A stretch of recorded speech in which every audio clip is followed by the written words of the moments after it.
Hello mga papasam, nanonood din ba kayo ng Ghost Fighter? Malamang kilala nyo to. Tingnan nyo Ito yung anime version. Yan. Ayan. Kilala nyo rin ba yan? Siya si Valdez, di ba? Yan yung anime version siya.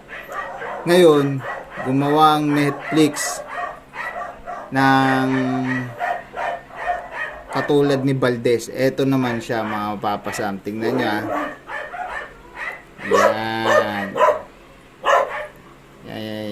Yan.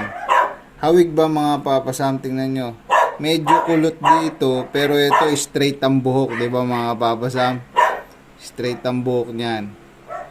Pero meron dito sa Pilipinas, sa GMA, mas hawig pa kaysa dito sa Netflix. Tignan nyo. Ito kasi straight ang buhok ni Valdez Pero may hiwa dito. Ito, kulot. Sa Netflix, kulot siya. Hindi straight ang buhok. Pero tingnan nyo ito. Ito yung sa GMA. Excited na ba kayo? No. Ayan. Ayan. Yan. Yan ang talagang Valdez. Tingnan mo. Kanino kayo dyan? Tingnan nyo.